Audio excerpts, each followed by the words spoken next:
Rocknicks are humming in the dead of the night. Electric bills climbing, ain't feeling right. Hash rates dropping, profits thin as air. I'm digging for gold, but there's none down there. I got the crypto mining blues, feeling like I just can't choose. But there's a spark in the AI glow. Rent my computer, let the profits grow.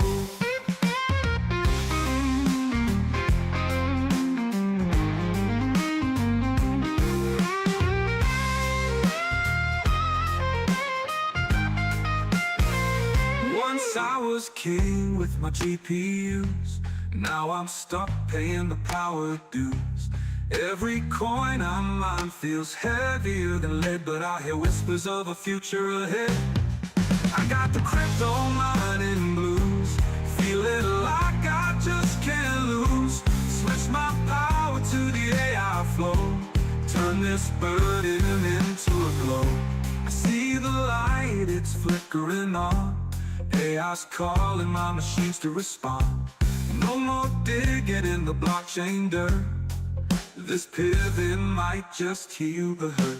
I got the crypto mining blues, but I'm stepping in brand new shoes. The AI train's on a steady roll, gonna wreck compute and regain control.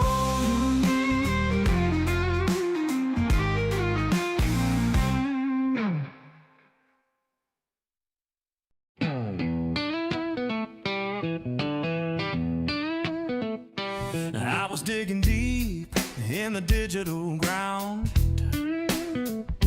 hoping for treasure, but nothing was found. The rigs were buzzing, the heat was real, electric bills biting like a thief who steals. Crypto mining blues got me feeling low. The profits are gone, where did they go? But there's a light shining through the haze. Renting compute might just save my day. I stacked up GPUs, thought I'd strike it rich, but the market's a beast with a wicked glitch. Hash rates climbing, rewards falling flat. Chasing that coin, I'm chasing a cat. Crypto mining blues got me feeling low. The profits are gone, where did they go? But there's a light shining through the haze. Renting compute might just save my day. AI knocking, it's a brand new game, whispering sweet that it knows my name.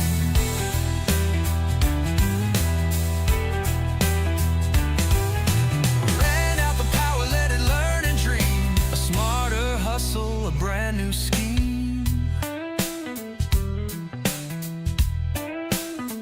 Now my GPUs hum a different tune,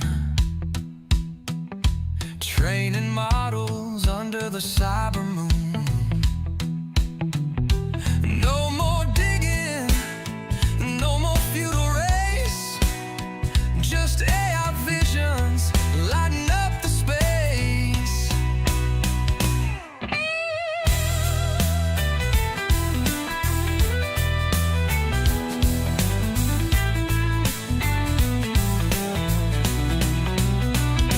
Crypto mining blues got me feeling low.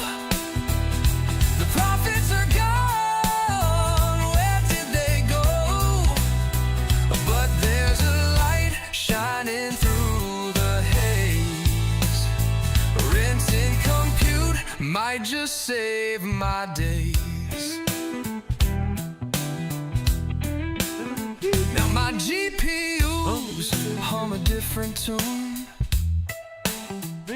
training models under the cyber moon. No more digging, just AI visions lighting up the space.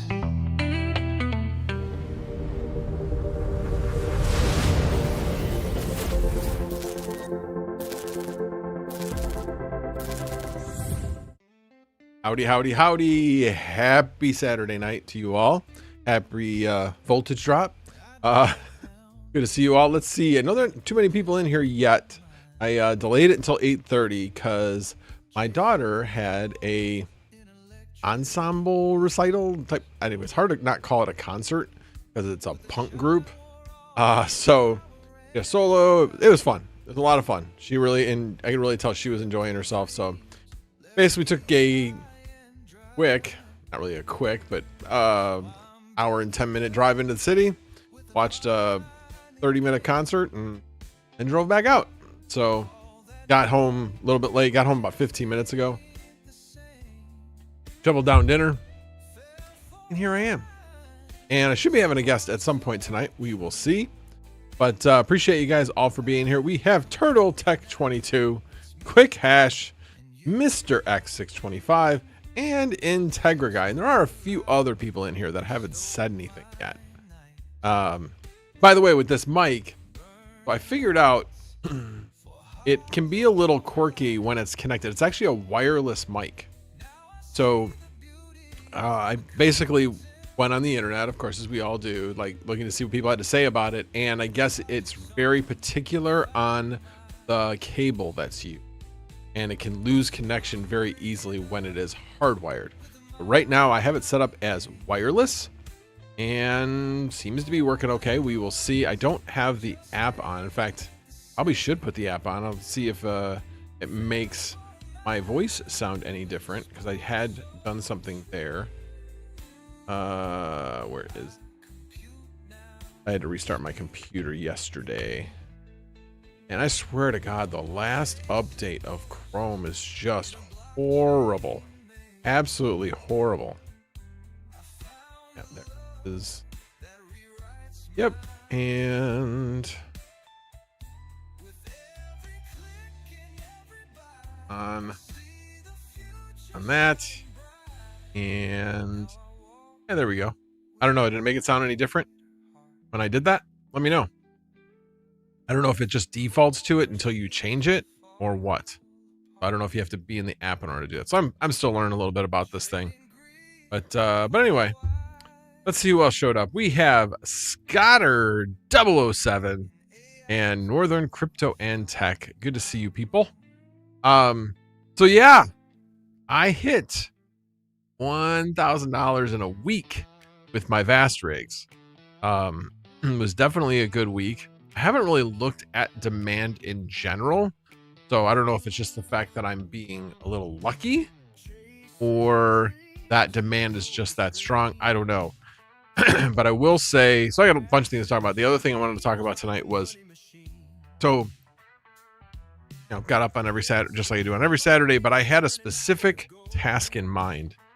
And that was to test my only non-verified rig.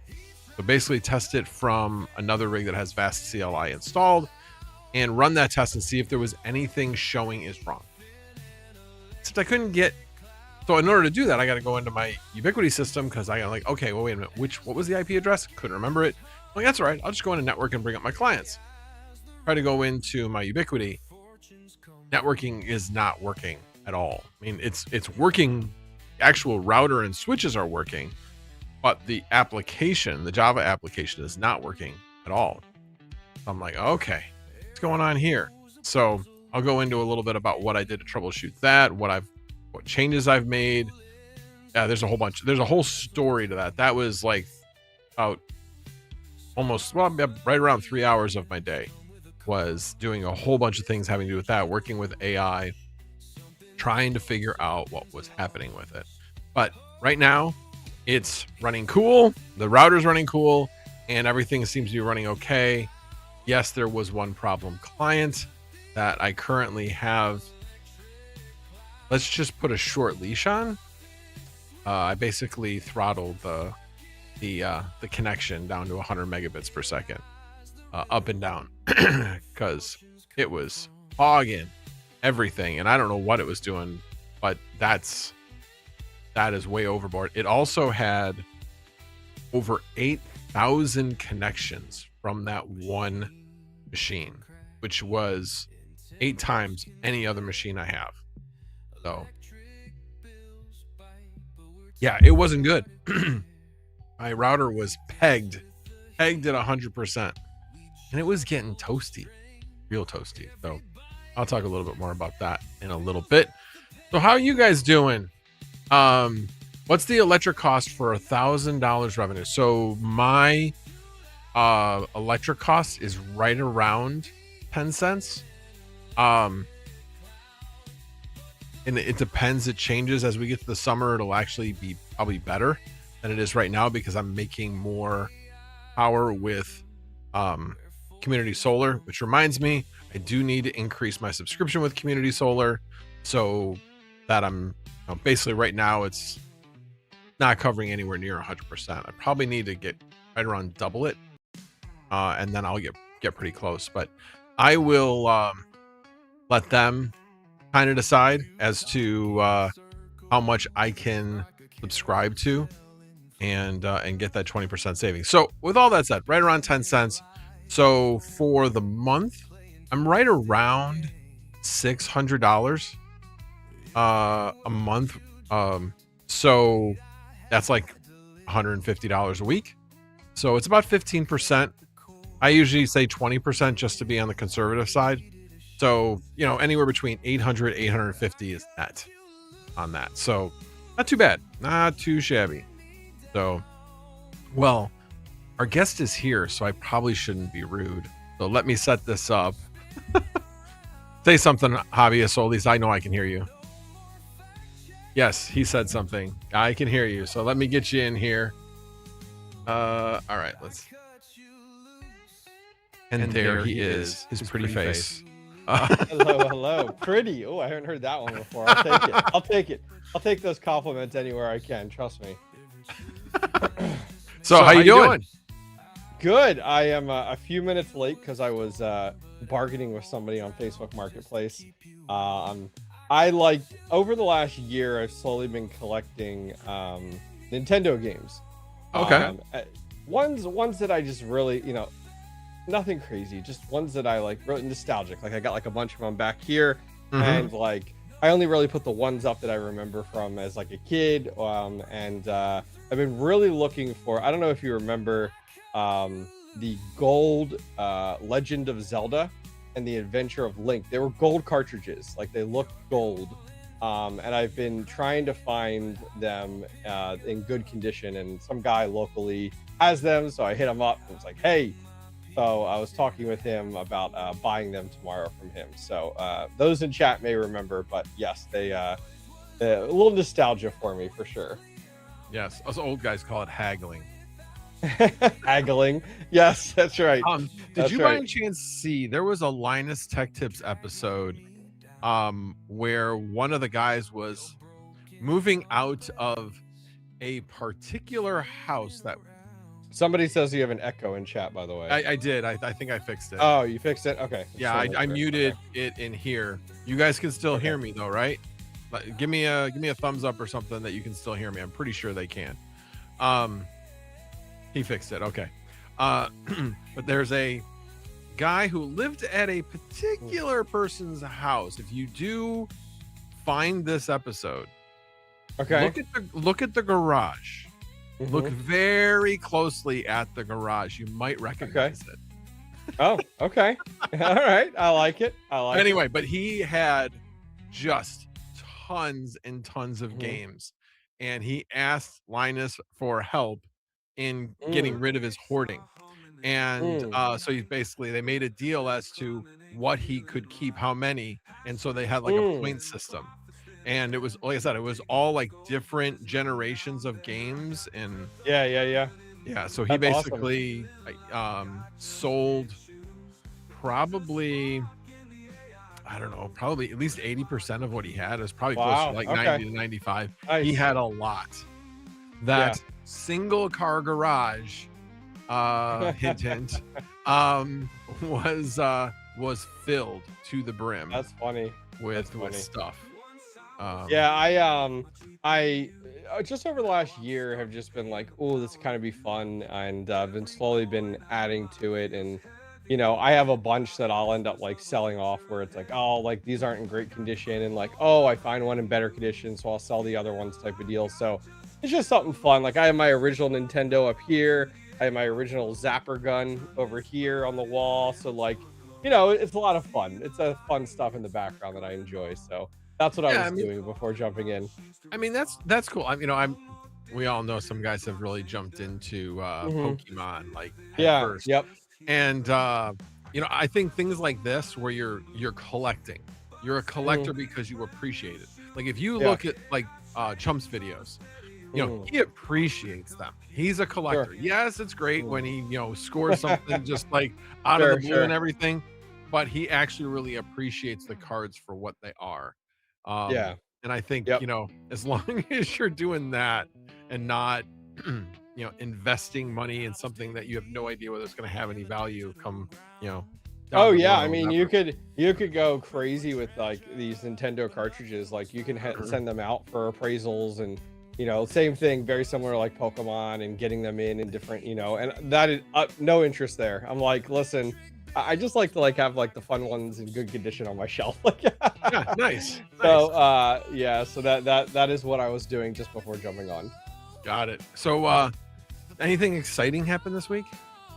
Oh man, lots of things. Well, let's see. Since you and I chatted last, I was in Iowa hanging out with Iowa Mining. So that was cool. I almost hit you up because my flight, like this was last weekend, Sunday, they were calling for a whole bunch of snow. And so I ended up flying to Denver like a night early, and then flying to Chicago the next day. And I wasn't sure if I'd end up flying home based off the snow we were getting. So I was like, man, if I get stuck in Chicago, I was going to ring up Max and be like, hey, Max, what are you doing? You want to get dinner or something? But it all worked out, which was actually good. It was a great trip. Worked out awesome. Weather. I mean, the weather was like in the 30s, low 30s, but like it held out, like sunny skies, no rain or snow. So that was nice. So that video will be coming out on Monday. Which will be cool for his original location, and then his second location as well with his new facility. So that was really cool. Really enjoyed that, which was a lot of fun. And then other than that, before we jump into VAST chat and AI chat there, I set up, side note, just something. So if you saw recently the Mining King or Mountain King, whatever you want to call him, he had talked about getting hacked. I don't know if you saw that. Yeah. So it was incentive for me to finally buy a YubiKey.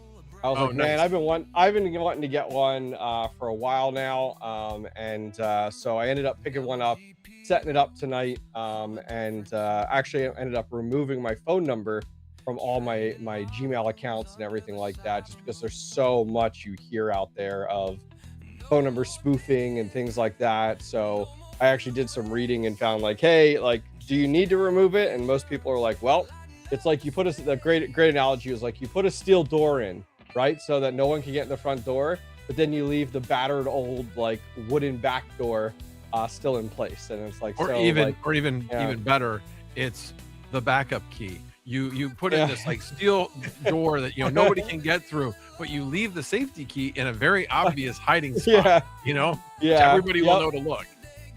Yeah, so I set that up, which was cool. I got that all set up, and I'll start adding that to more and more things. But it was really just like the Gmail accounts, especially like the Gmail account associated with YouTube and my personal account and stuff, because like you hear nightmares of these things, like, oh my gosh, like, and like even like Mining King, great example. So I decided to pull the trigger, and was like, finally get one set up. And you don't use it often. It's really just new sign-ins that you're really getting hit with it. And even tested it. Set up I have a separate computer, set it up, and tried to log into my account with my password, and it was like, oh yeah, please install the YubiKey. Like plug it in and then press the button. And I was like, all right, cool. This is pretty cool. I probably should have done this forever ago. So yeah, I did set that up tonight. It's like, who's the person that triggers you to do it? I will tell you that at least he didn't, like, he was smart enough, and I'm thinking that's like one of the real lessons is keep your regular email away from your crypto email. Separate your emails so that you're not putting yourself in that position. but it's like, who was that person? For me, it was DJ. And Oh right yeah, after when the he thing had with his DJ issue. happened, I Yeah. first time I got a YubiKey. So I've had a YubiKey for quite a while. Oh, you've had it for quite a while now. Yeah, I mean, I've absolutely like known of them just because of the like industry that I was previously in within IT and everything, and it was something we had talked about for sure. And we have two-factor set up, like even like now, like I have two-factor set up too with like Authenticator and stuff like that. But I'm like, man, you hear all these horror stories of like spoofing your like phone number, and then it doesn't matter about your 2FA. Like Right. it's just wild. So it's like, all right, we're going the YubiKey route. So that was something I did tonight. So long overdue. So if you guys are curious, go watch Mining King's video within the last like 2 weeks or so. He ended up having his Gmail account hacked, which was such a bummer. But outside of that, yeah, a lot of great things with VAST on the AI side. I was eager to chat with you about it. So I think about a week ago, I had hit you up and said I finally got one rig verified, right? I was like, heck Right. yeah, like, and I was very surprised because, like, for those not familiar, I have 8 3090 rigs. The 8th one I just set up about 2 weeks ago. I was using it for some other things, and all of them are very similar, you know, very, very close. Some of them do have newer motherboards like B650s, so they have like 2.5 gig NICs, which is awesome. I wasn't able to get my 5 gig NICs working in VAST. I probably could if I did more research into it. But so some of my rigs have 1 gig internal, some have 2.5. So this rig is just a 1 gig, and it got verified before my other ones did, which I was really surprised about. I'm like, dude, the other one's got some great bandwidth. But yeah, I was really happy about that. I started this journey about November. So, you know, about 4 months or so, but I've heard people have taken significantly longer to get verified. And then less than a week later, all the rest of those rigs, 6 rigs got verified. What's weird is they say it's automatic, but I know one other person and myself all had rigs that were verified within the last 7 days. Like, yeah, I mean, it's like, it's automatic. Something was going on, I think, but I mean, I'm happy that they whatever they had going on, they probably had the reasons as to why they didn't want to verify anybody at the time, and now they did like a mass verification. I still have one rig that's not verified, but that one's been rented non-verified for quite a while. It actually expired today, and that was interesting because I can't, you know, it was expired at like 1:15, so I like had this on my schedule. 1:15.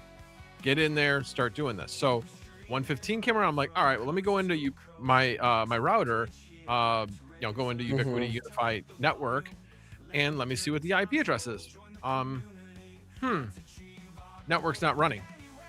Okay. Good. But I'm like, okay, but everything else is running.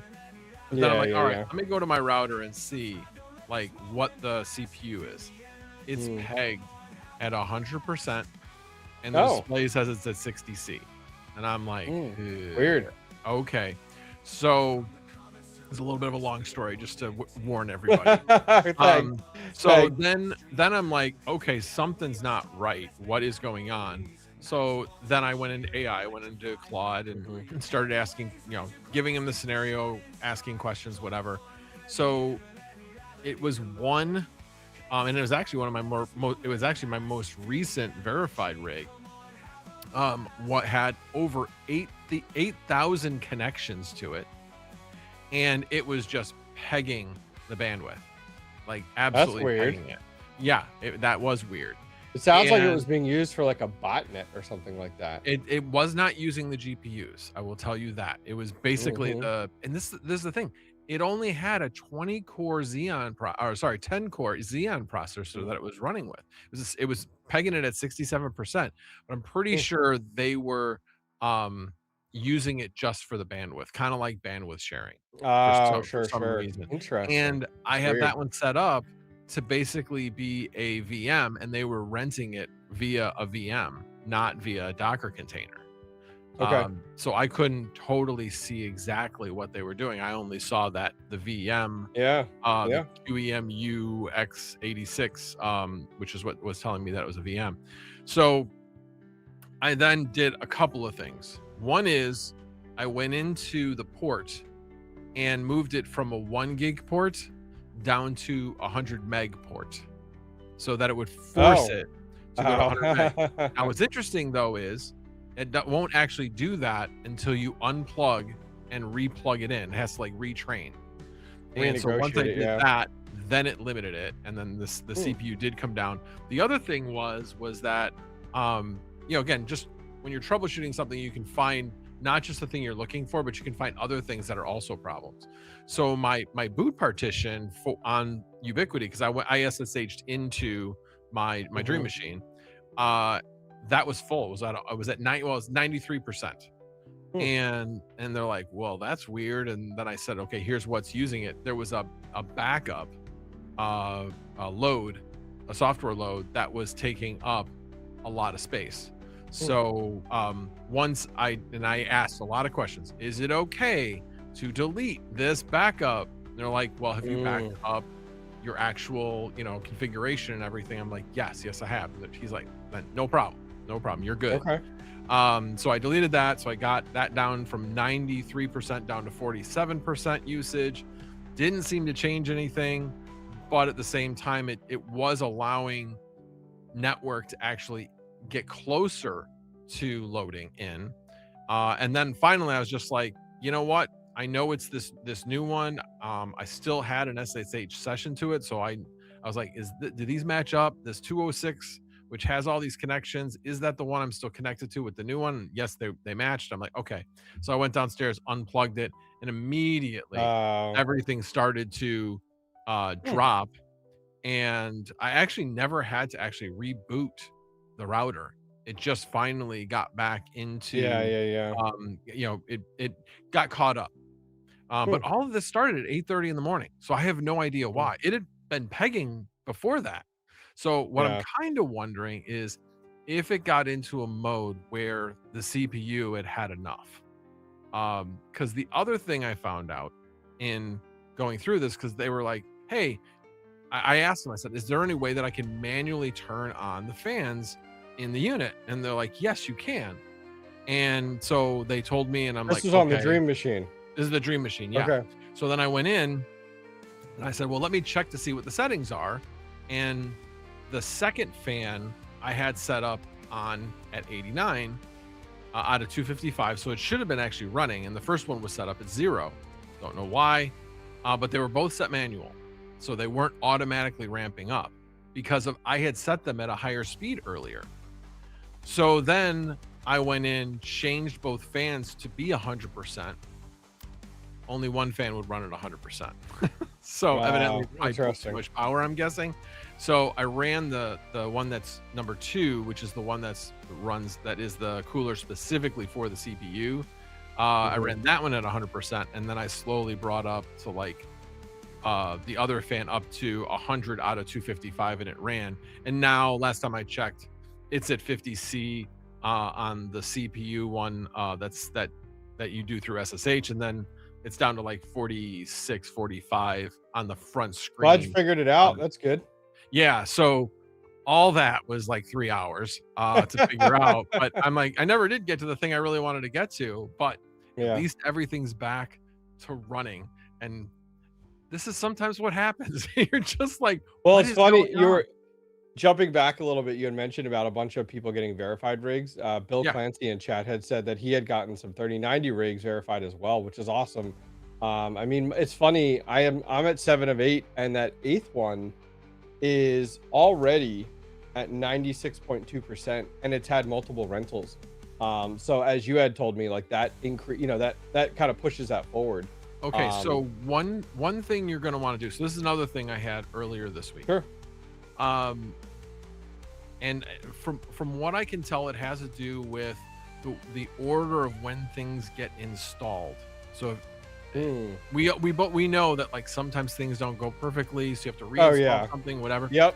So ideally, what's supposed to happen when you install is you install your boot drive with a certain space, and that's where you install the OS, and then you have all the remainder of the space that when you install VAST, it configures it and partitions it and all that kind of stuff for you. But it doesn't always work out that way, evidently. So on my one unit, this actually, if you guys remember, whoever was here last week, you remember Swamp 7 saying, "Hey, Hmm. your unit's not running properly. I can't get it to run." It's because the containers were getting downloaded to Yeah, my you had boot mentioned that. partition. Yeah. And I'm like, why? So then I went into AI, and they suggested like basically running like I forget what it was called, but basically it was like mirroring. Basically you're setting up a link, a sim link, I think is what they called it. And Okay. so you still have the folder, but whenever somebody goes to that folder, they're really going to the folder in the Mhm. other partition. So once I did that, everything ran great. And like I said, once I did that, that one got verified very quickly. Yeah, I'm within the surprised next day or two. stuff like that. It kind of drives me nuts that there's no like recommendations or flags that are within the VAST like GUI that like flags those things. Like there's no checks that occur.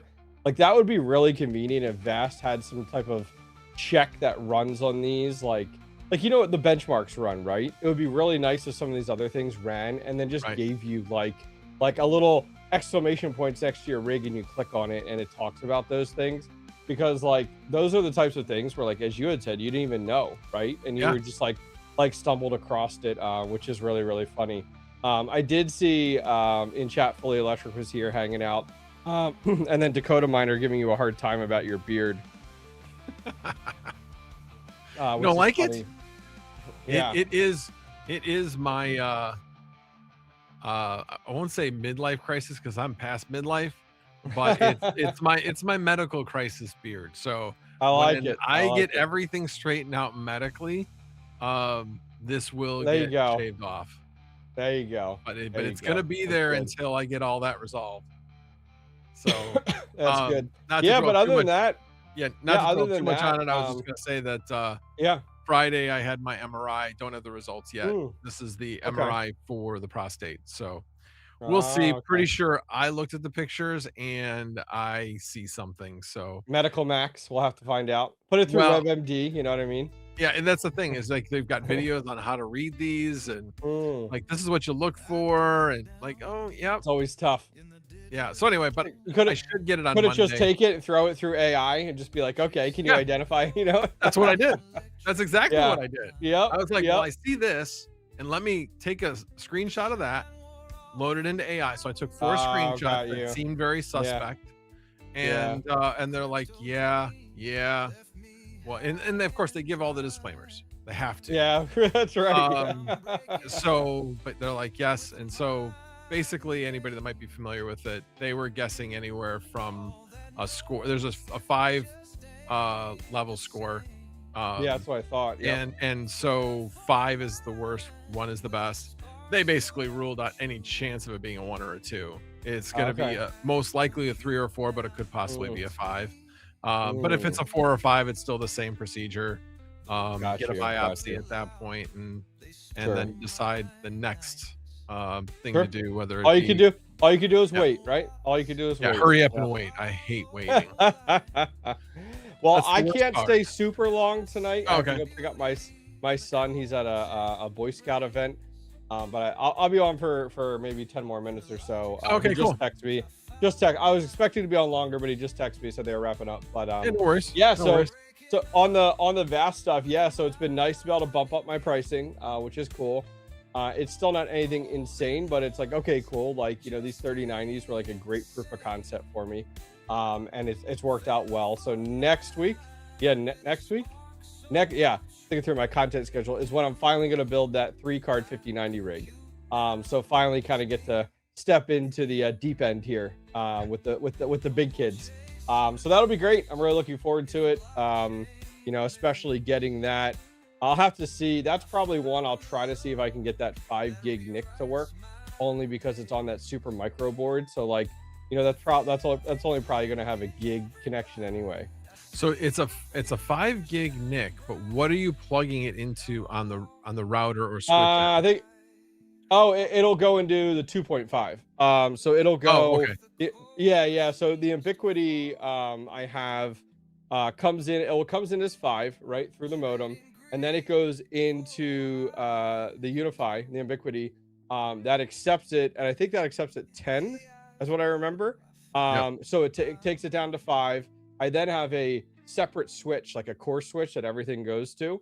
And I have that already wired up there. And then from there, I have like 5 or 6 now Ubiquity switches throughout my house because I have different IDFs. And so out in the shed, it goes out there. There's 2 Ubiquity switches out there that are both on that. So they're 2.5. So I have like 16 ports that are 2.5.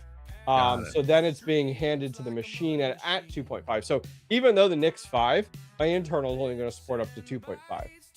Is kind of where my goal is at. So it'd be great to be able to get 2.5 on that. So make sure, have you looked at the NIC to make sure that it can negotiate 2.5? What, the NIC card? The NIC card itself. Yes. Yeah. Oh, okay. Yeah, it can. Yep. So Okay. I'm gonna play around with that. I mean, I even don't mind buying different ones if I need to. That if there's one that are natively supported, versus these were ones that I bought previously, and these work great in Windows. Like I've tested them in Windows, they work great. Okay.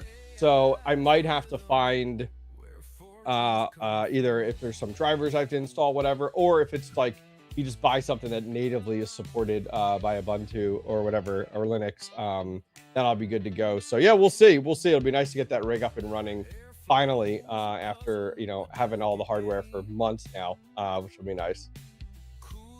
Yeah, that will be fun. I always like building rigs. I have made the decision I will build at least one more rig. I'm kind of debating 2 at this point.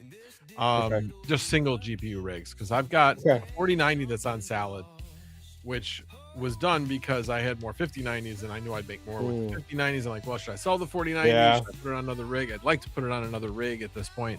And like I said, then I got the 5090s. So thinking that I am going to buy some Minis Forum Micro ATX 8, because they're like just over $400 now, and they're back in stock.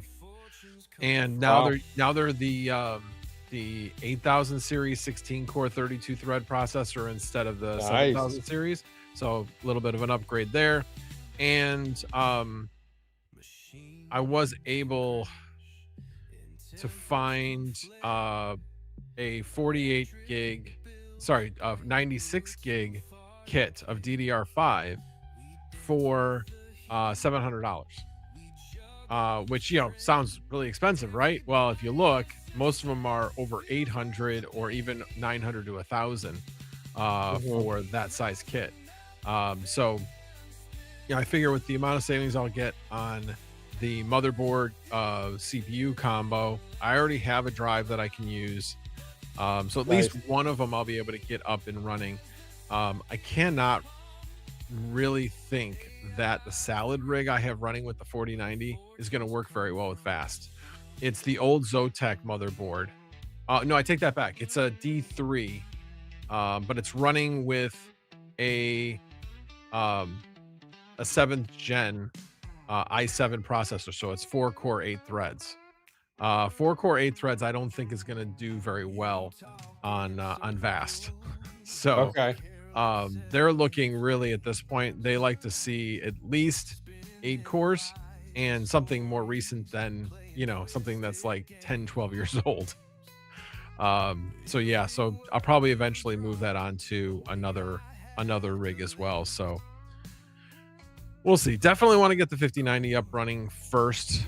And of course I want to check and fix the one I've got running now that's not verified. I'm pretty sure I'm going to find that it has the same exact problem that I found with the other one. And but again, now I at least know what to do to fix it. It'll be a quick fix at this point. I was reading up on Swamp 7 was commenting that 2.5 and 5 gig is not supported speeds on super micro boards. So I'm like, so I'll have to figure out something to see if I can find something that'll work. Yeah, he said Realtek and Broadcom NICs can be finicky. Yeah, I'll have to see if I can find something, any type of alternative there, which would be nice. Yeah, I learned the hard way when I was originally doing my first hypervisor, and I did what the heck's it called? The one that corporations all use that nobody likes using anymore. I can't think of what it's called. I'm sure Swamp 7 will be able to jump right in and tell me what it is. But that's about Oh yeah, you're talking about the hypervisor VMware. You talking about? Yes, exactly. Yeah, And yeah, they because do they got not. sold. Yeah, they got sold to Broadcom and changed up Yes, their licensing. exactly. So they do not like Realtek at all. They don't. Mm. They don't work. They really don't work because they don't have the Yeah. drivers. So I remember Yeah. trying to get it to work. I'm like, "There's no network connection. How the heck is there no network connection?" And somebody says, "Oh yeah, you're trying AMD with this? No, that's not going to work because they don't have an Intel NIC chip." I'm like, Yeah, I'll have to "Really?" hit up. I'll have to hit up Swamp 7, shoot him over my specs and everything, and be like, "Are there any options out there? Like, give me something, because it would be a shame to get that far and then Yeah, be so- like, oh, especially with the bandwidth I have internally." Yeah, so Mellanox and Intel are kind of the givens. Like when I Yeah. put a 10 gig OCP 3.0 network card in my Yeah. Octo server, that was a Mellanox card. It was a Connect Okay. 5 card. Okay. And that was like so easy. Yes, I had to load in some drivers, but I mean, it was not hard. Just had to look it up. And obviously pretty much everything Intel when it comes to networking works. Yeah, interesting. Yeah, it's something I'll definitely have to figure out. ESXi. That's what I was trying to think Ah, of. there you go. Yep. I'm like VMware. Yes, they were the ones that made it, but what was it called? ESXi. Thank you, Retro Mike. Yeah, there you go. Retro Mike's just hanging in the shadows back there, right? Yeah, there you go. Wait for those knowledge bombs between Retro Mike and Swamp 7. We have lots of knowledge in chat right now, but yeah, we'll see. I'll figure it out, because I hate to get that rig up and running and then not be able to swap out the NIC in any way. Like, especially as you start to go through that booting everything up and getting it all installed, and then trying to get that reliability up. So that may delay me if need be, which is fine. It's been delayed for months anyway. So like what's a little bit longer at this point in time? We'll see what happens. It's money, man. It's money. Trust me, I know, I hear you. But on that note, I do have to go pick up my son, so I appreciate the quick conversation, Max. Appreciate you. Sorry, chat. Dropping in. Sorry, chat. I'm gonna drop out here. Was hoping to stay longer, but have fun with Max, and I'll chat with you guys later. All right. See ya. Javi. Thanks, man. Bye. All right, I'm gonna jump back here. Give me 1 second. There we go. You guys probably don't see any difference, but yeah, we're all good now. ESXi.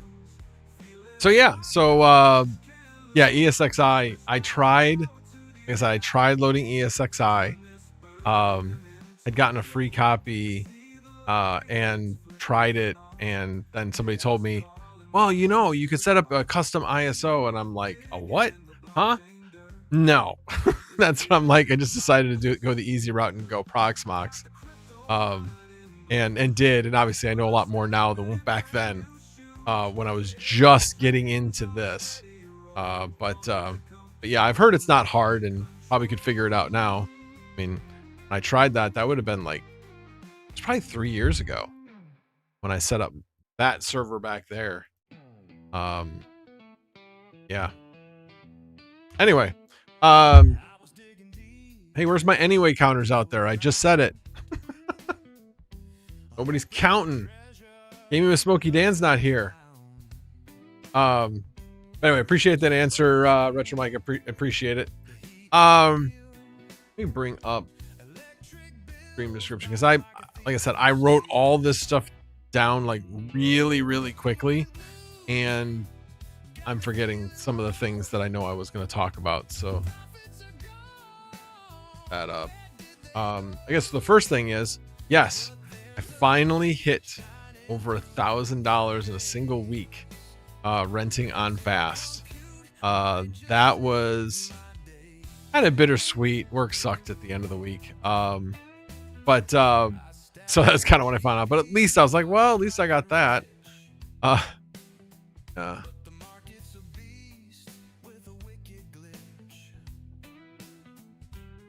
You.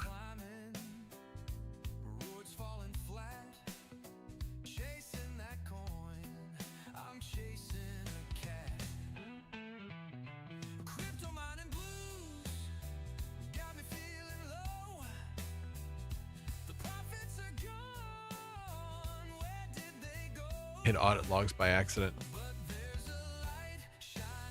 I don't know. You guys probably already saw the post, but let me Share my screen.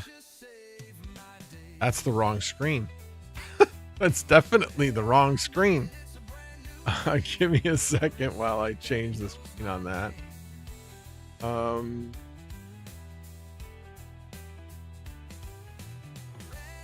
Capture. That's properties. And let's change that to, there we go. That's the right one.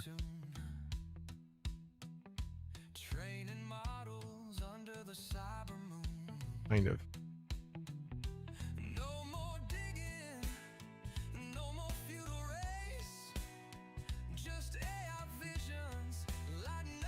Oh, I see what I did.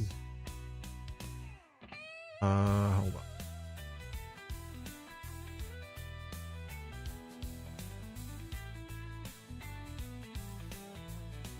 That works.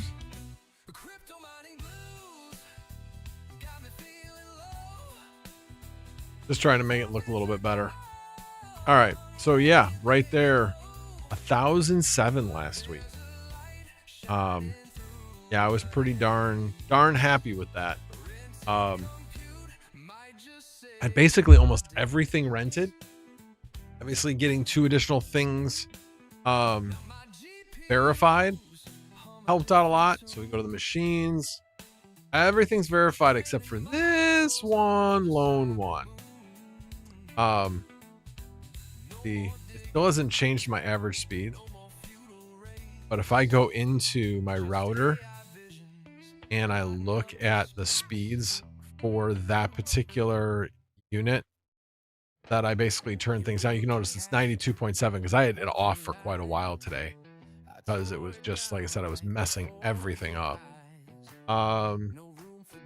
It's interesting. It still says it's at 309 megabits per second, and I have it set to 100 meg. So I have no idea. Oh no, there it is. It hadn't changed that screen since the last time I clicked on it. So yeah, now it's doing like 95.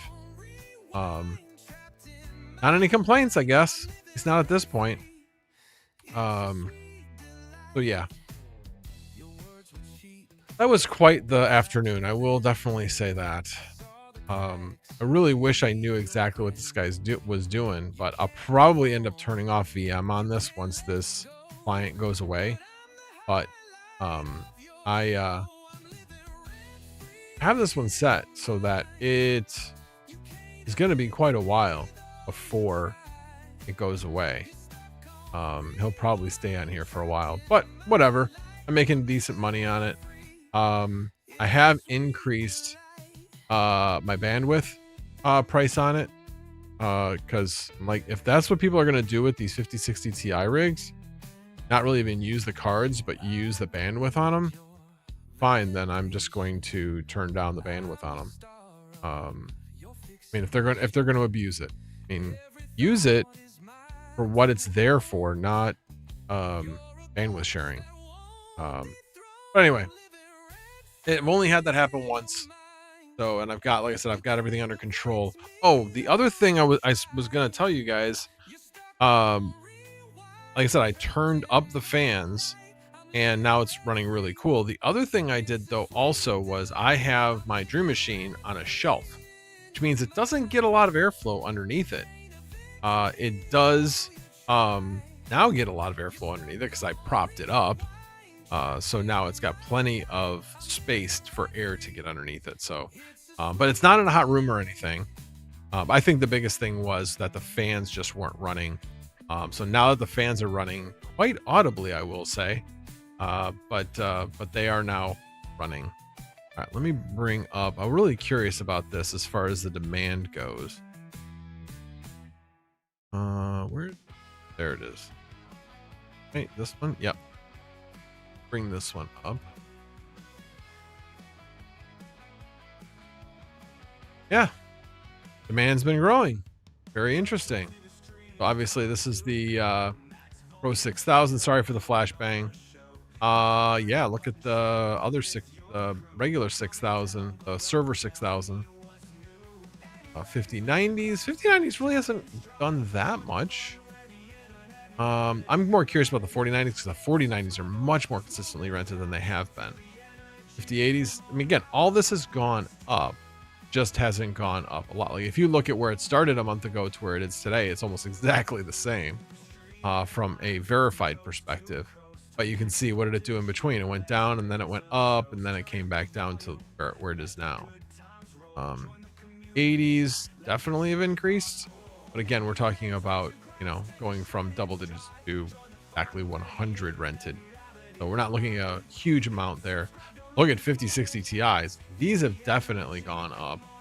Pricing hasn't really seemed to change. But there's a wide variety, I think, of pricing on the but I wasn't getting anything, so I lowered some of them to 5.8, some to 5, depended on what was actually in the unit. So like the one where I have 2 6-core single-threaded processors, and I have 2 of those, so it's 12 cores. Not exactly a, you know, super wanted rig, so that's why I lowered the price a bit on that particular. 5,000, doing that great. I think this is kind of interesting. 4,500 is interesting though, in the fact that this is now here. The RTX Pro 5000 was not here a week ago. There was like the Q Pro 5000 or something like that. So at least it's here. So I'm kind of keeping an eye on this to see how it does. You know, it's a 48 gig card, but it also has 72 gig models as well.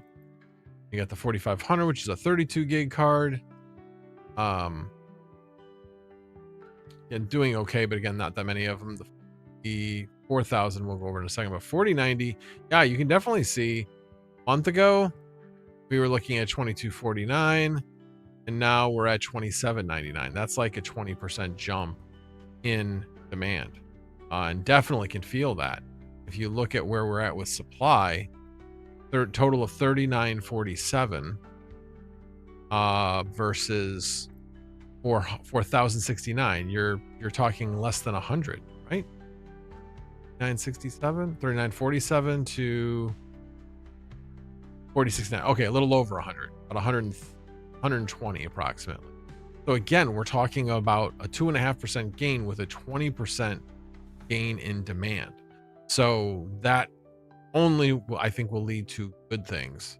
And then the 4000, it's had its good days and bad days, but still more not rented than rented. I think this is more about being unknown at this point. All right, let me catch up with the chat because I'm sure I'm way behind. Let's see.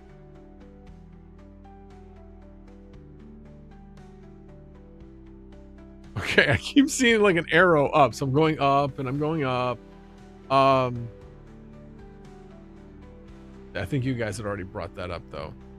Yes, it is gray hair in my beard. Yes, it's definitely gray hair in my beard. Guys, I'm almost 58 years old.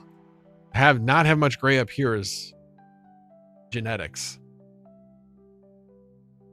So I got no complaints there, but yeah, you can see my age when I decide I'm going to grow a beard.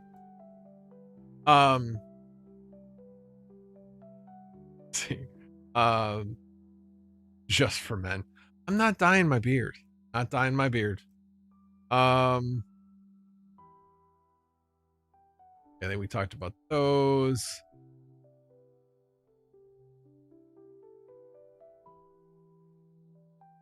Yeah, you guys were talking about that. All right, let me see what else I might have missed. Micro and Nick. All right, so yeah, I'm back. So Swamp 7 has all the knowledge. I'm just a mediocre peasant trying to get by. Anybody who's been in this space, Retro Mike, knows that is absolutely not true. Not true at all. You guys might have a little bit different skill set, but the strength of skill set, I would say, is pretty equal. Anyway, that's my 2 cents on that. Yeah, exactly. Slam 7's like, I have to watch your videos for refreshers. Yeah, exactly. Mr. X625 says, hey Max, what is exactly you do on your Ubiquity network devices regarding VAST machines? You have made a separate VLAN. What else? Do you make any firewall policies and firewall forwarding? No, I pretty much let it do it.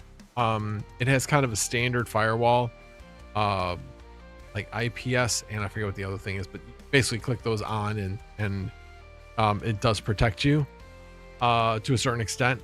Could I be doing more? Probably.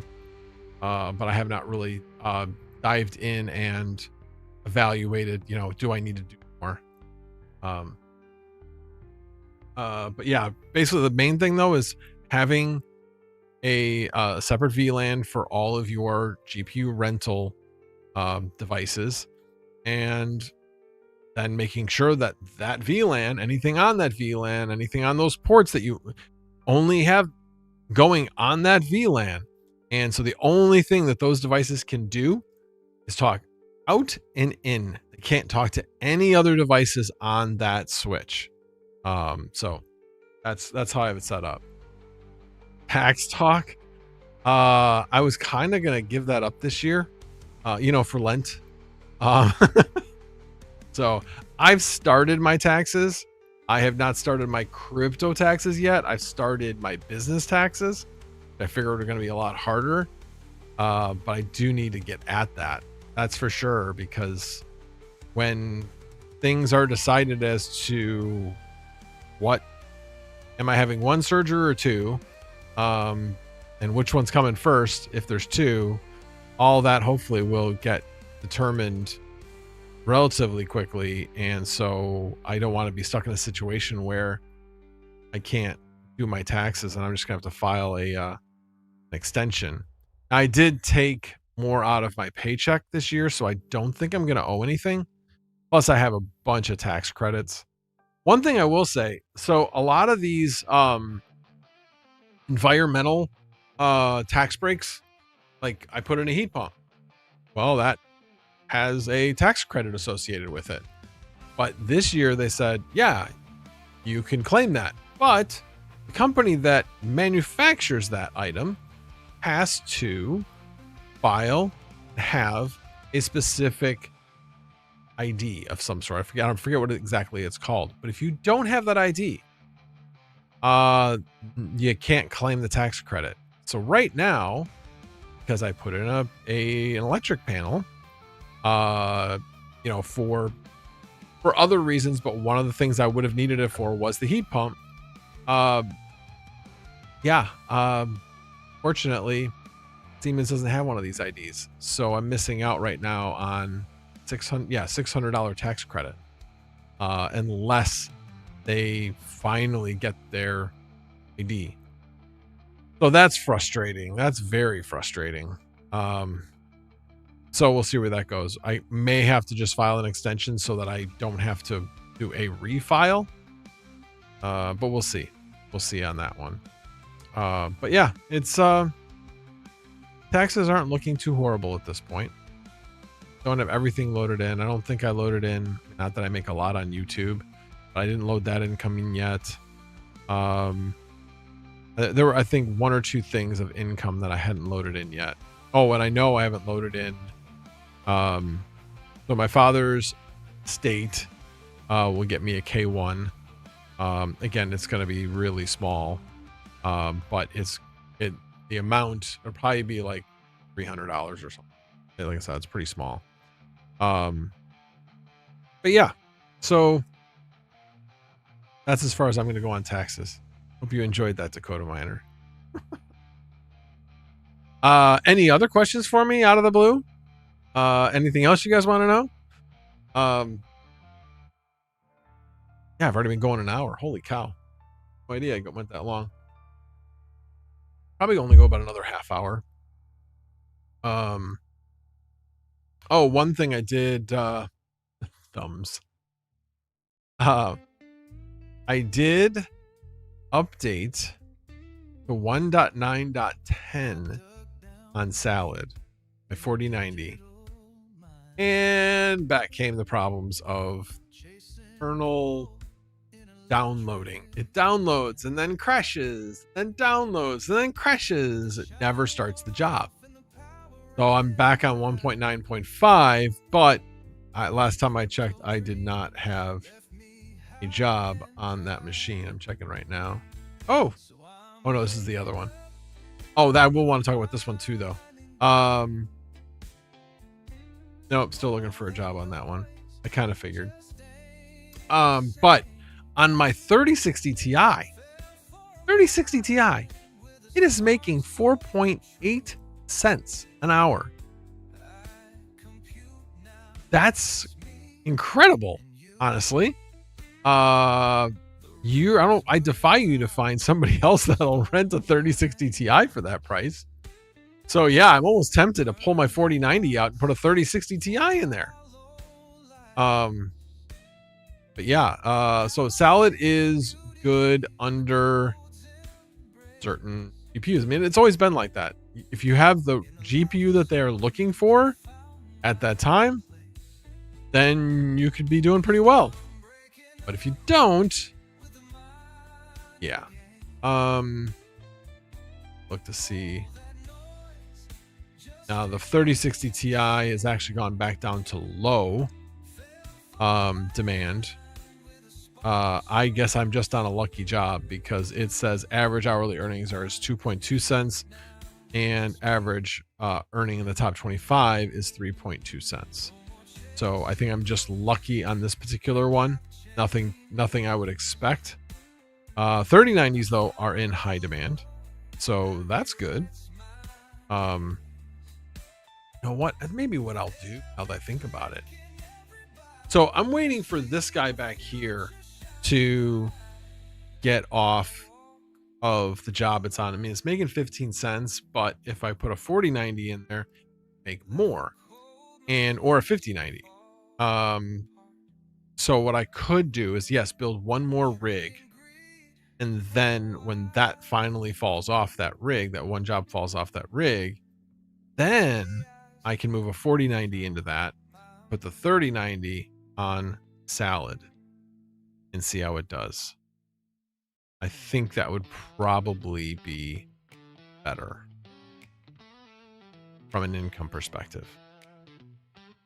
And then I wouldn't be blowing more money on a brand new rig. Obviously, cost of everything is so much more right now. So yeah, that's kind of what I'm thinking. All right, let me out of that view, go back to this view. All right, let me head back. Mr. X625 is asking, do you apply any overclocking when you rent a GPU on Salad? Oh, hell no. No, they don't get free overclocks. No. We don't allow people to overclock on our machines unless you have allowed them to do VMs in VAST. They can overclock. Yeah, that's a whole nother topic that I'm not going to get into. Swamp7 sent me a video on Discord. Oh, you know what? I did have one other thing to talk about. Let me look at the video first, then I'll bring this up. I think you guys will appreciate it from the mining days. Well, this has nothing to do with mining. Let me see. All right, hold on.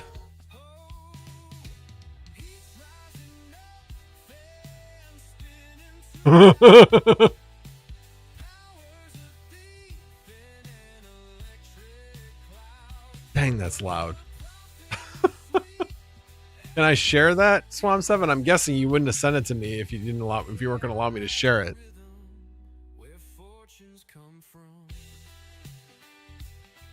All right, I need to.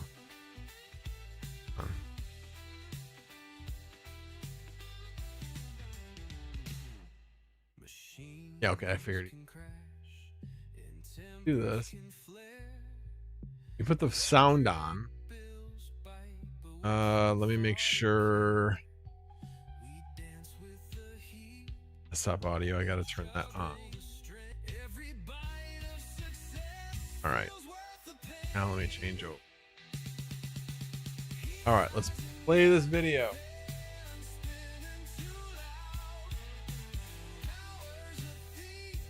Terabytes. 2 terabytes.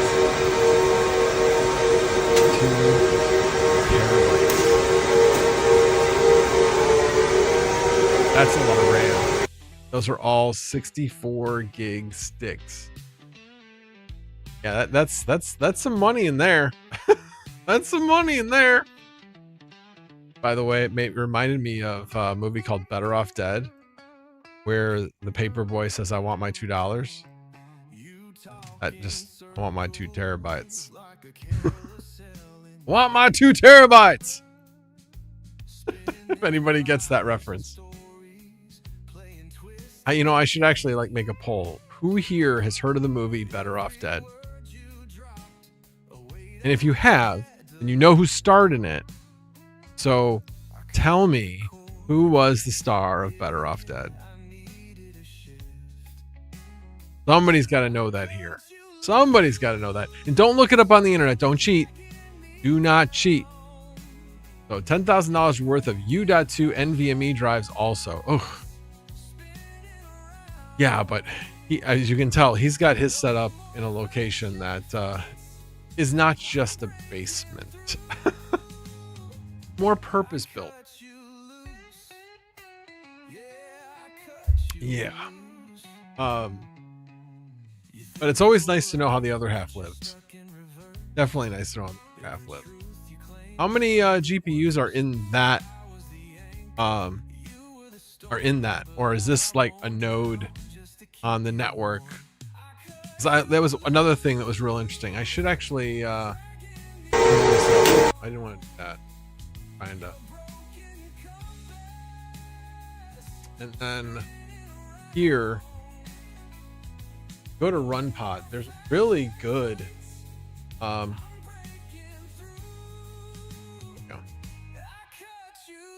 description of everything that is needed if you want to host. And originally they had something where the basics, but then they went a lot of detail of everything that's required. Had an announcement too, by the way. They aren't shutting down the community cloud, but they are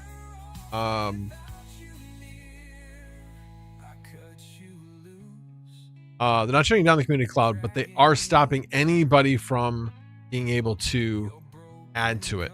Like you can't be a new member anymore. Now it's been that way for quite a while, so that's nothing really. But they made on a formal announcement. Shoot. Looking for.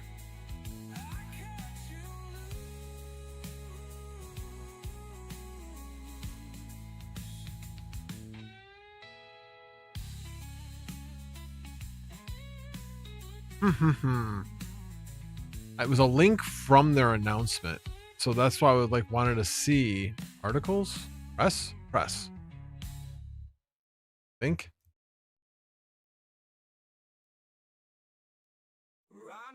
Because it was I believe it was in their oh,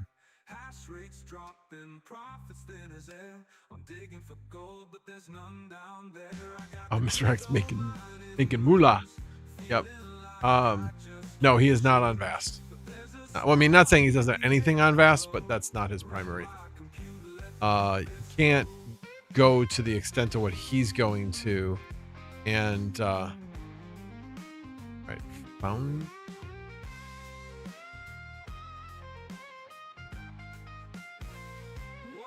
Oh, here we go. An update on the community cloud hosting application process. So, Community Cloud has been part of the platform since early on. Individual compute providers contributed hardware, blah, blah, blah. What's changing? We're closing the host application process. No new hosts will be onboarded to Community Cloud. The hosting application form is no longer active. This is the key. This isn't a reflection of anything wrong with the program or with the hosts who participated. It's a consequence of where RunPod has grown. There's another spot where they basically say, we're not really changing anything. We've been doing it this way for quite a while. They haven't been accepting any new hosts for quite a while. They just never announced it. So now they announced it. And they're not saying they're not going to shut down the community cloud. They're just not going to shut it down at this time. So yeah, if you're on community cloud enjoying the revenue from it, doesn't sound like they will be giving it up. But here's the requirements. This is what I was talking about. So RunPod Secure Cloud Partner Requirements 2025. Let's go past the minimum deployment. This is all about what you need. You do need a working array.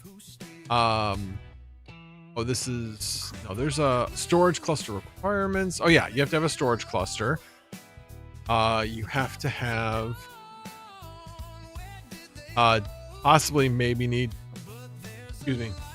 because once the storage cluster exceeds 90% single core CPU on the leader node during peak hours, you will need a dedicated metadata server for large scale customers.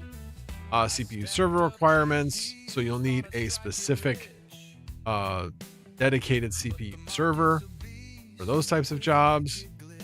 And they talk about software requirements. And then all the data center power requirements. You need redundant utility feeds from 2 different utilities. UPS, generators, that's not a surprise. Power distribution. So basically, it's all about redundancy. You have to test your failover. In some cases, once a week, some cases once a month, in some cases it's a year. I need 24/7 on-site facilities team, and maintaining 20% spare power capacity for future growth. So there are a couple of things in here about making sure that you have overspec'd things to prepare for future growth. 100 gig minimum total bandwidth. 10 gig is preferred, 5 gig sustained up and down per server. Anyway, but yeah, then you end up working with RunPod to make sure that you are meeting all these requirements and being consistent. SOC 2 type 1. You need one of these certifications. Most people, I think, have heard of SOC 2. So yeah, that you would do that. And they talk about like how much time of fuel you need for your generators on site. Yeah, there's a lot of things. All right, let's no,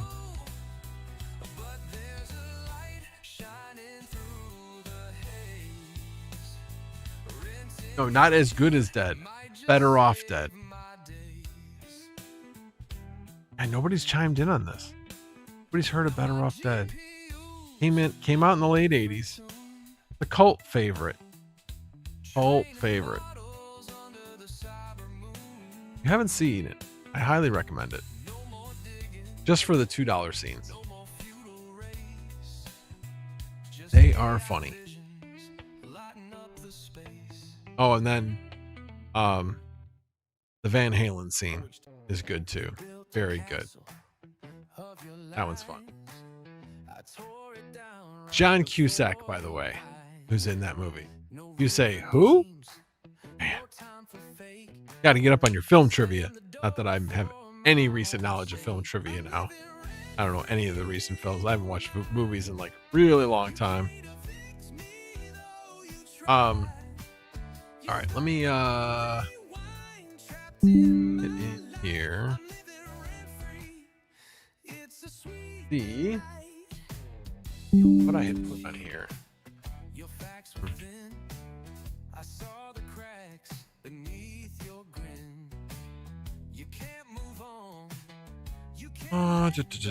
Content. description. Oh, that's not what I wanted. Not that description. This description.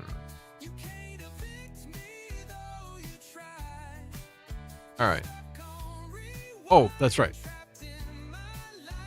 So, what do we say about plugging in mining rigs into, like plugs, automated plugs? Don't do it. If you look very carefully at this one, it doesn't look so hot. You can see that it's kind of burned. On the one side, it's kind of melted. Guess that's probably a pretty good shot. It's like, it's not flat anymore. And that was from our coffee pot. We plugged our coffee pot into this. And coffee pot, think about it. Yeah, it draws quite a bit of power. And I didn't really think about it that way. We had this thing hooked up, and it still works. We're not going to use it, but it still works.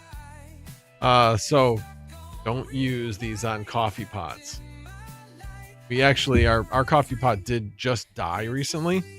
So we ended up buying a new coffee pot that has the timing and everything built into it, just because you can't get a good coffee pot without that now, pretty much, unless you pay way more.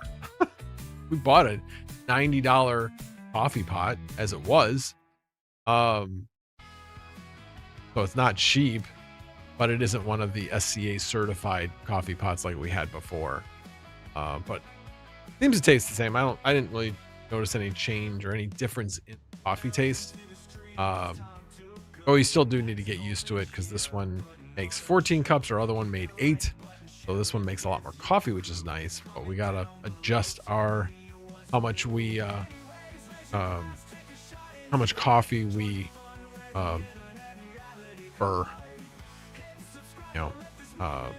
grind. That's the word I was looking for. So we have to adjust that. Going through a few other things. Yeah, the GPU pricing, well, we just went over that as far as the demand and everything, but it's changed a little bit, but just that little bit really made a big difference this week. I was so rented this week. That's interesting, because as you get to the weekend, things do slow down a little bit, but then they pick up. Usually about Tuesday especially, they start to pick up. I didn't think I had a prayer. And then by Thursday and Friday, it was just going gangbuster. Everything was rented except for two 5060 Ti's. That makes a huge, huge difference. And then I've talked about salad already. And then lastly, we talked a little bit about it, but yeah, I'll keep you guys informed as to timing of things and what I find out. Right now I'm just waiting on the first I don't want to say first tree to fall, but that first pillar to basically fall and start the dominoes of the next things that need to happen. So once I find out on Monday what I think I'm going to find out, then I have to schedule a biopsy. And yeah, if you got spare time to look up how they do a prostate biopsy, yeah, there's some good reading. There's some good reading. It ain't fun. So I'm going to probably try to get put out for it, if at all possible. Not necessary, but kind of a wimp around that area. So yeah, we'll see. We'll see. I need to get it done as soon as possible. So if it has to be done in a doctor's office, then I'll get it done in a doctor's office.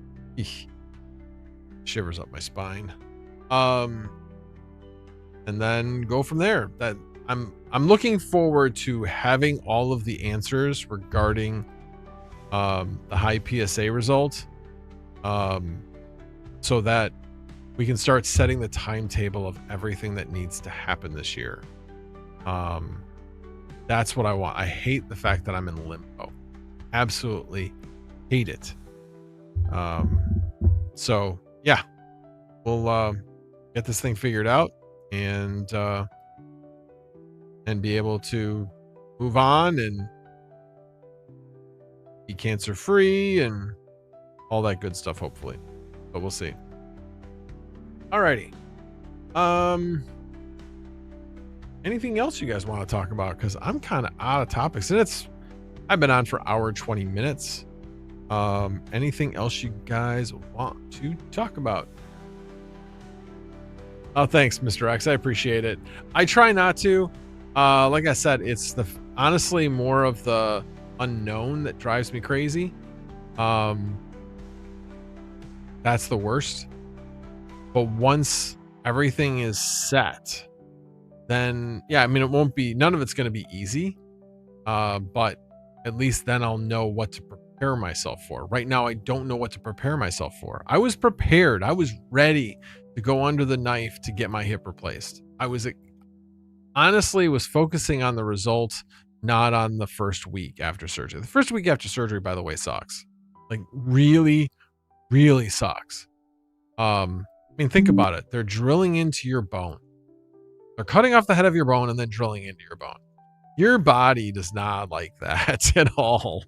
So it goes through some major healing in that first week. That bone heals. It doesn't fuse to the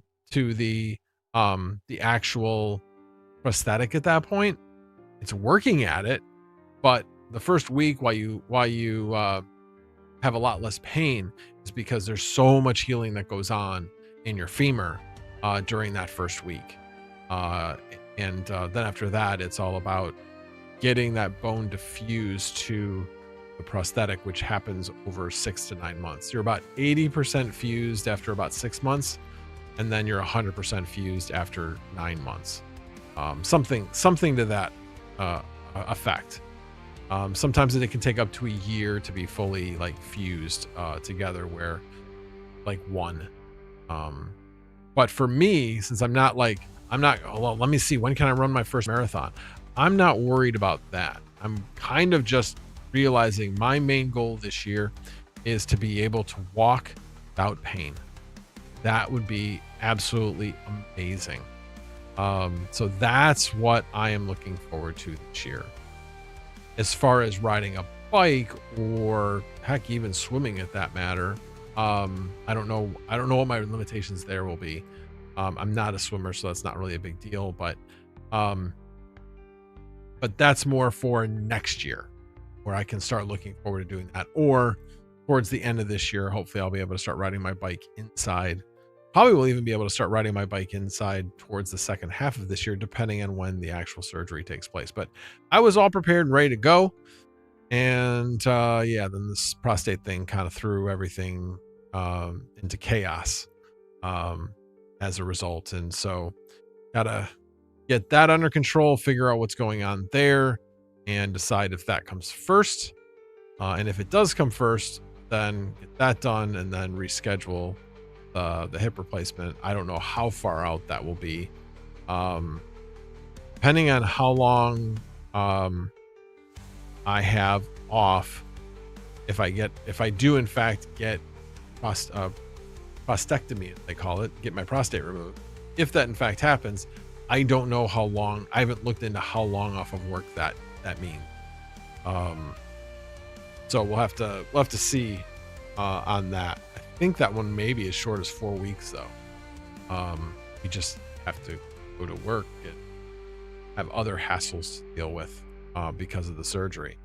But yeah, I just hate the unknown. So again, appreciate the support, Mr. X625. Very much appreciate it. He says, I don't want to make this conversion political. Thanks for what US did for Iran and Iranian yesterday. It was a big favor. We appreciate it. Hope to all American Iran soon. So the thing is, if you talk to people on the right and the left, they all say, Iran, the terrorist nation. It's a bad government. It's a really bad government. Well, look at what it's doing. It isn't just lashing out at Israel and the United States. It's lashing out at Abu Dhabi, Qatar. It's lashing out at other nations. Anybody who's aligned with the West, which to me is like the dumbest thing ever. But even though, before that even happened, people on the left were like, yeah, I mean, this president, basically said he wasn't going to start any new wars.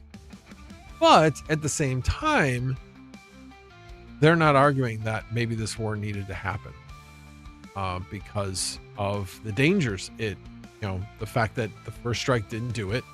A lot of people that said that, yeah, likely it didn't do enough. So yeah, do we need to go in and finish the job?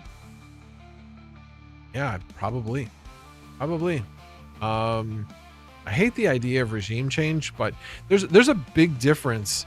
I saw a joke, and I don't really believe that Bush said this, but Bush was like, thanks, man. Appreciate it. I'm not the one who went into the dumbest war. Now you are.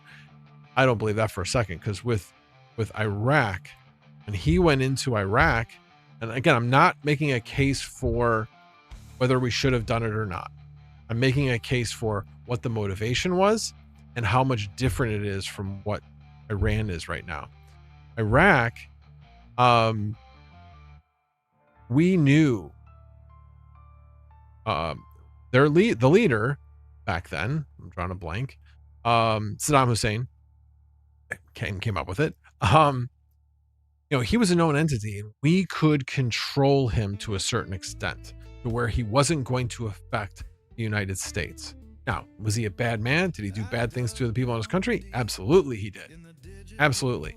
But there wasn't a reason why we had to go in. That whole thing about WMDs, everybody that was in the know knew that was BS. Why was he doing it? Because Saddam Hussein tried to take out his father. If I was in his position, would I have done the same thing? Probably. It's pretty nasty that he tried to kill his father. So anyway, my point is that what we did in Iraq is way different than what we have here. We have no control over this government. Zero. They don't care about their people. So anytime we do economic sanctions on them, they go, yeah. So, because they get enough money from Russia and China to buy their oil. So it really doesn't affect them all that much. So they're free to do whatever the hell they want. So yeah, I think I'm kind of taking a wait and see. I'm hoping it doesn't escalate a lot more. Obviously, it's bad. I know that, like I said, Iran has struck out to other countries surrounding the area that are more Western than Iran would like. So yeah. Yep, the world's kind of a crazy place right now. But hopefully we can put whatever this is to bed once and for all. I think people, like I said, people will try to politicize this.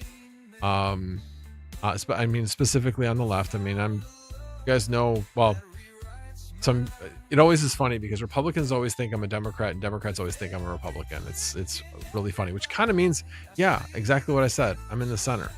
But in this particular case, maybe needed to happen anyway, regardless of the motivations. Is Trump maybe doing it right now to get people to not pay attention to the Epstein files? Oh, hell yeah. Yeah, that could definitely be a motivation. But again, evaluate it for what it is. What it is.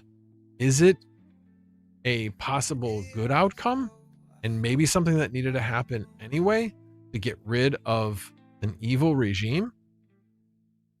Yeah, maybe. I'm just glad I don't have to make those decisions. But this is one where I am not criticizing Trump on this. Like I said, his motivation may have been to try to do a distraction, but again, I'm not judging him on that. I'm judging him on was it possibly the right thing to do? And I certainly don't have as much information that he does. Maybe they aren't anywhere near a nuclear weapon. I don't have that information. So anyway, I'm willing to give him the benefit of the doubt on this one. Yes, I think we can all agree that the world's a much better place when we have peace in the world. That is, no truer words have ever been spoken. I don't think that's but I think anybody would disagree. Well, I will say maybe some makers of defense that need the defense spending might disagree with that, but I think the average person around the world would agree with that. And certainly Iran, in how they killed people that protested against their government, and yeah, it's not a good government. Not a good government at all. Alrighty. Well, on that note, it's been an hour and a half. I am gonna call it a night, and appreciate you guys all checking in. And I can tell people did not really want to hear about Iran and all that, but again, appreciate you guys who stuck it out. And yeah, I will see you again here next Saturday. And keep your eye out for maybe some posts. I'll definitely probably be doing some shorts this week. But alrighty, guys. As always, no tabs were harmed in the making of this video. I know you guys always want to make sure that that's true, so I make sure that never happens. All right, guys. Have a good night. We will see you next week.